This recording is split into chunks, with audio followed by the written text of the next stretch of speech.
En estos temas que ha venido tratando el maestro sobre la ópera, sobre la danza, sobre las marchas, etcétera, etcétera, tenemos un tema pendiente, maestro, que representa uno de los momentos estelares en la música. Tal vez la gente cuando aborda ya esta faceta de la música ya ha pasado o ha depurado otros géneros, que es la música de cámara. Es decir, llegar al conocimiento, a la apreciación y al deleite con la música de cámara requiere, digamos, haber pasado otras etapas de la música. Pero cuando se llega ahí, la satisfacción es plena. Es probable que haya una relación muy directa entre el menor número de instrumentos, ese elenco, o esas sonoridades reducidas y cierto tipo de música muy íntima. Al fin y al cabo, pues toda música sinfónica es una música que trata de impresionar o que impresiona y que su efecto está ahí. Es en la brillantez del sonido, digamos, el poderío sonoro que pueda desplegar, en contraposición con la reducción de los medios que ocurre precisamente en la música de cámara. Esto habría que cogerlo un poquito más, remontarnos por lo menos hasta el siglo XVIII, que es la época en que se empieza a hablar de música de cámara.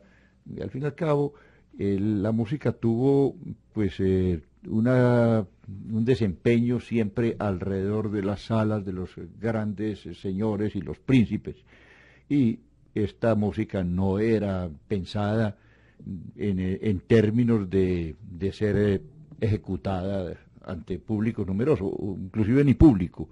Es el caso, por ejemplo, de las sinfonías de Haydn. En las sinfonías de Haydn se pensaba, pues naturalmente, que el príncipe y su familia y sus invitados y amigos tuvieran la oportunidad de ver una orquesta que estaba en la misma sala que ellos. No había ninguna diferencia ni esa barrera que se crea entre el escenario y la platea. Al fin y al cabo estaban involucrados todos en la, digamos, en la ejecución de la obra. Eran obras para un grupo muy reducido. No se pretendía que hubiera pues grandes sonoridades, porque eso no tenía lugar. Inclusive cuando Haydn le pidió al príncipe que necesitaban un par de trompetas y unos timbales, el príncipe lo primero que pensó era que este señor le iba a tumbar el palacio, pues que le iba a hacer un daño allá, iba a retumbar eso en esa sala. Realmente eso no ocurrió nada de estas cosas. Y lo mismo ocurrió con las sinfonías que a veces tenían 4 trompas, que se suponía que era una sonoridad más o menos grande, y pues limitaba un poquito el espacio, el lugar donde iba a estrenarse la obra, o donde iba a presentarse. Por esta razón hay casi que una división entre los tipos de música según los medios que se requieran para realizarla. Pero al fin y al cabo, durante esta época en que la música estaba patrocinada, no había realmente una presencia de público, es decir, no se pensaba en un teatro. La música ya dada para el público, simplemente al pagar, es una experiencia más o menos moderna. Los conciertos que se realizaban en Leipzig, en la famosa Gewandhaus de Leipzig, fueron en realidad los primeros conciertos públicos de que se tiene noticia. Esos conciertos los inició el señor Telemann en vida de Bach, y pues se presentaban muchas cosas allá, escenas de ópera, coros, obras sinfónicas, toda esta cosa que era simplemente música que reemplazaba a las funciones operáticas. Esto se daba generalmente en las épocas de Cuaresma o en las épocas de Adviento, épocas en las que por razones religiosas no se presentaban óperas. Ocurría por el mismo tiempo, en París se organizan los conciertos espirituales. Ese término espiritual es muy simpático porque es una mentira de tamaño natural. Los franceses, simplemente para cumplir con el requisito de que durante la Cuaresma no se hicieran representaciones frívolas, y como tal se consideraba la ópera, pues entonces simplemente hacían unos conciertos y a esos conciertos les pusieron el nombre de conciertos espirituales. Muchas veces como despiste programaban o ponían dentro de la programación una obra religiosa, un salmo, alguna cosa que permitía ya como situarse dentro de una de las épocas penitenciales. Pero la relación de estos conciertos con la música que se hacía en el interior de los palacios era rotunda, a tal punto que a finales del siglo XVIII muchos de los príncipes tuvieron que desistir de seguir manteniendo una orquesta. Les quedaba, precisamente por cuestiones económicas, era muy costoso. Y se van reduciendo a grupos cada vez más pequeños y va tomando cierta boga este tipo de obras que posteriormente se llamaron música de cámara o música de salón. Esta música de salón o de cámara pues va a tener en realidad no solamente cultores extraordinarios, sino que va a ser uno de esos géneros predilectos de los buenos melómanos. Vamos a iniciar, maestro, este programa sobre la música de cámara con un ejemplo de Juan Sebastián Bach del concierto brandenburgués número 5.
era una selección del concierto brandenburgués número 5 de Juan Sebastián Bach.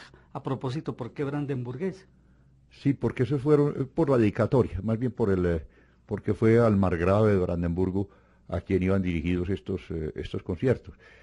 Al fin y al cabo, durante el siglo XVIII no se acostumbraba a escribir obras sin saber qué destino iban a tener, ni a quién iban a ser dirigidas.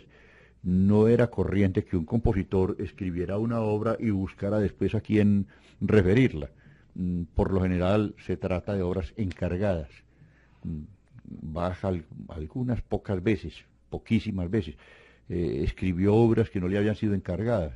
Tal fue el caso de la Misa en Si menor, que fue escrita precisamente para buscar que el nuevo rey de Polonia le correspondiera con el título de maestro de capilla o de Kapellmeister real.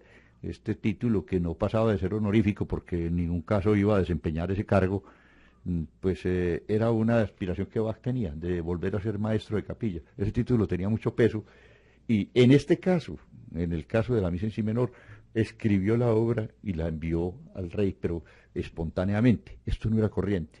Lo normal era que pues cada compositor escribía lo que le solicitaban, y por eso muchas veces hay conciertos o sinfonías que tienen unos nombres que no sabemos de dónde salieron, simplemente de un encargo, un señor que pues proponía al autor la composición a cambio de algunos gajes, una relación muy simpática. La dedicatoria cubría un tiempo muy corto, eran generalmente 5 o 6 meses, estaban especificados generalmente en el contrato. El dedicatario podía hacer de la obra el uso que quisiera, la podía presentar, la podía inclusive hasta editar si quería, y podía hacer con ella lo que quisiera, pero a los 6 meses volvían todos los derechos al autor. El autor podía reeditarla y dedicarla a otra persona. Eso no, el caso en Beethoven es muy frecuente, de obras que fueron inicialmente dedicadas a una persona, posteriormente a otra y después editadas con dedicatoria a una tercera. Esto era muy corriente y era pues parte del procedimiento habitual. Ahora, naturalmente estamos hablando del compositor que logró la independencia del compositor, la independencia de los patrocinadores. Beethoven escribía lo que quería, lo que le provocaba y lo que en el momento le fluía. Es decir, escribía una sonata de piano porque sí, porque le provocó escribirla, o escribía un cuarteto o una sinfonía. Eso era una decisión que él la tomaba, y la presentación ya era otro cantar. Muchas veces las obras iban referidas a un concierto público o alguna cosa por el estilo, pero muchas veces no lo tenían. El caso de la música, en la música de las sonatas y las obras que son para pocos instrumentos, generalmente hubo mayor frecuencia de encargos. Tal el caso, por ejemplo, de los primeros cuartetos, los cuartetos del Opus 18. Los cuartetos del Opus 18 fueron encargados y pagados, naturalmente, por el conde Apongi. Este señor había encargado otros cuartetos a Joseph Haydn. Se ve que tenía un grupo pues excepcional.